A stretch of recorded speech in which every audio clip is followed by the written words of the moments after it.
Selamat datang di segmen ketiga pada pertemuan kita kali ini.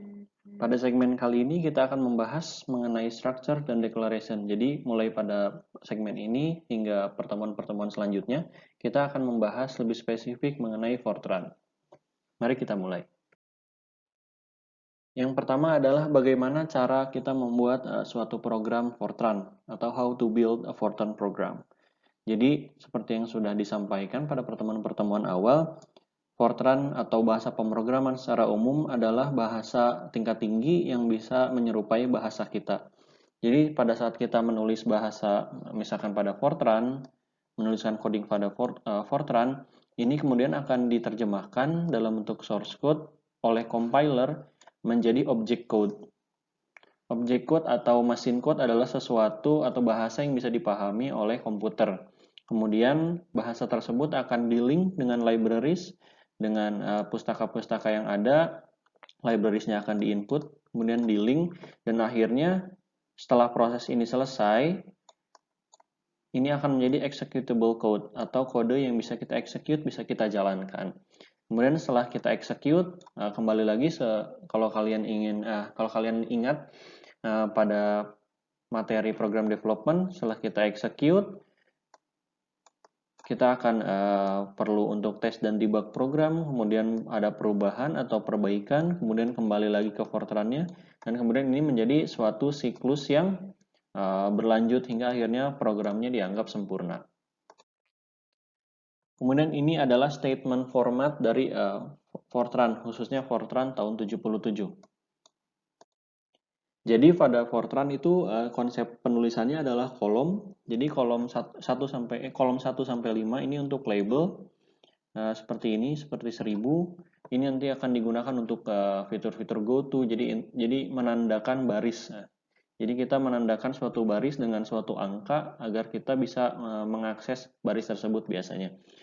Kemudian baris ke-6 ini biasanya kosong atau kontinuasi. Jadi misalkan ada seperti ini, baris yang ini tidak cukup ke kanan, akhirnya diturunkan ke bawah, diteruskan ke bawah, dan ada tanda bintang. Kemudian kolom 7 sampai 72 ini tempat kita untuk menulis kodenya. Kemudian 73 sampai 80 ini opsional tapi biasanya tidak digunakan. Jadi kita menggunakan kolom 7 sampai 72. Kemudian ada beberapa perbedaan dengan antara Fortran 77 dengan Fortran 90 dan 95. Seperti yang kita lihat pada Fortran 77, untuk menuliskan komen kita harus menulis C di sini. Kemudian kita menulis komennya seperti apa. Sementara, dan ini harus catatannya C-nya itu harus di kolom pertama ya, harus di sini.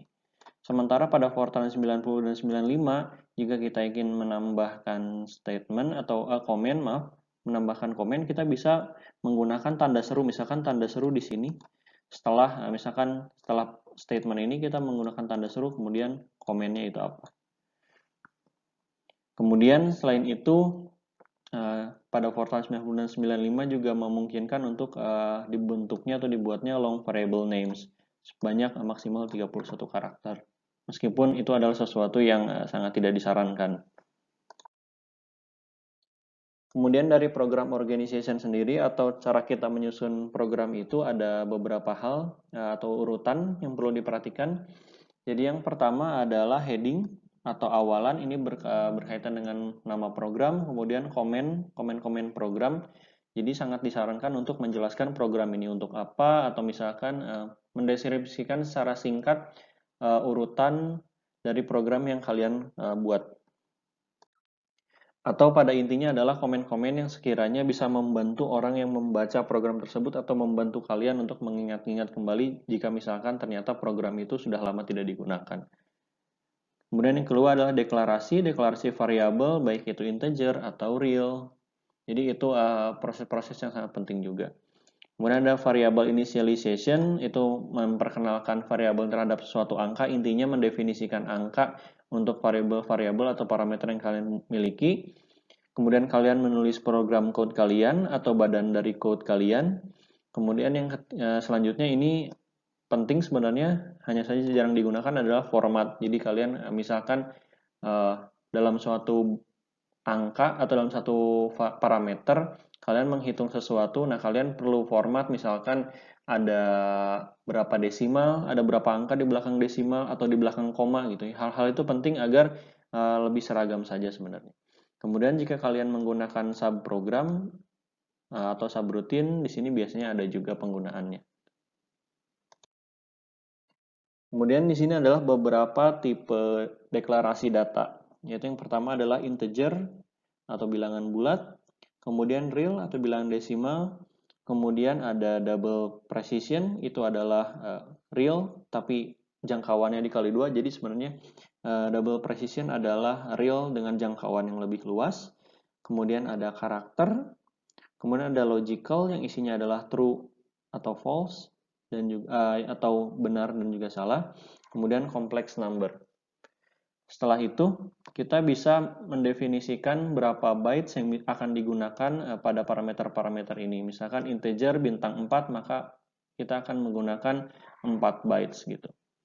Kemudian ada deklarasi array juga. Deklarasi array ini menggunakan dimension, jadi maksudnya dimension A dengan dimensi 3,5. Maksudnya adalah mendeklarasikan suatu array dengan nama A sebesar 3 dikali 5. Begitu juga dengan karakter. Kemudian ada kelebihan dalam Fortran, yaitu mendeskripsikan atau mendeklarasikan variabel itu sendiri. Seperti misalkan ketika kita membuat variabel atau membuat parameter dengan nama dimulai A sampai H atau juga O sampai Z, biasanya parameter itu ketika itu adalah numerik akan didefinisikan sebagai sebuah variabel real. Sementara kalau kalian membuat nama variabelnya antara i sama n, i dengan n, maka itu akan biasanya didefinisikan sebagai integer. Kalau kalian tidak mendefinisikan ini, maka Fortran akan secara langsung mendefinisikan ini sendiri gitu. Jadi kalau misalkan i sampai n itu ingin kalian pakai untuk bagi, hasil bagi, atau misalkan akar, itu sangat tidak pas. Jadi kalian harus definisikan terlebih dahulu. Atau kalian bisa menggunakan statement implicit atau fungsi implisit. Jadi sebenarnya implisit ini misalkan kita ambil contoh yang pertama, implicit real dalam kurung A sampai Z. Maksudnya adalah semua variabel yang dimulai dari A sampai Z, berarti kan semuanya ya, tidak akan didefinisikan sebagai yang lain kecuali real. Atau secara mudahnya, variabel yang dimulai dari A sampai Z itu akan didefinisikan sebagai real jika kalian tidak mendefinisikan lebih lanjut gitu. Itu juga contoh-contoh yang lain. Namun memang contoh yang paling baik adalah kalian mendefinisikan sendiri masing-masing. Jadi misalkan diawali kodenya sebagai implicit none, jadi maksudnya kalian tidak mendefinisikan apapun secara implisit, tapi kalian harus mendefinisikan masing-masing. Kayak misalkan A itu adalah real, kemudian I itu adalah integer gitu. Itu adalah salah satu bukan gestur ya, salah satu habit yang sangat baik dalam programming. Kemudian ada juga deklarasi-deklarasi yang lain yang bisa kalian gunakan, yaitu parameter contohnya. Ketika misalkan kalian tidak ingin menulis pi itu sama dengan 3,141597 terus-menerus, kalian bisa definisikan pi ini sebagai angka ini.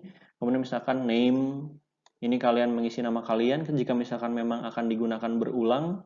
Kemudian setelah itu parameter yang sudah kita definisikan misalkan di baris yang ini bisa kita gunakan lagi di baris kedua. Misalkan kita sudah definisikan yang pi ini adalah 3,14 sekian. Nah, di sini misalkan pi O2 sama dengan pi per 2 gitu. Nah, bisa kita definisikan ulang gitu. Mungkin dalam program yang pendek, kita tidak perlu mendefinisikan ini terlalu detail, tapi dalam program yang panjang atau bahkan program yang sangat besar, hal ini akan sangat membantu karena kita tinggal memanggil saja, misalkan pi-nya tinggal dipanggil, tidak perlu diketik berulang-ulang.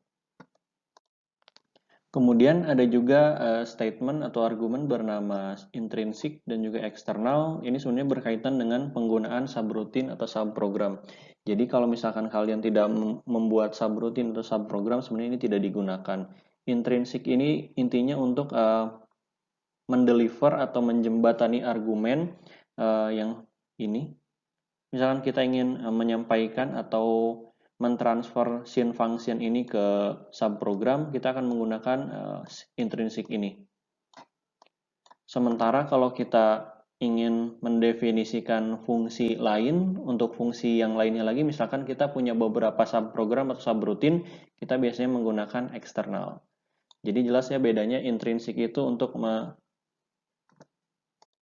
menyampaikan sesuatu dari program utama ke program subroutine atau subprogram, sementara fungsi eksternal ini untuk menyampaikan satu fungsi pada suatu subprogram kepada subprogram lain. Sekian untuk materi kita kali ini. Sampai bertemu lagi pada materi selanjutnya. Terima kasih atas perhatiannya. Wassalamualaikum warahmatullahi wabarakatuh.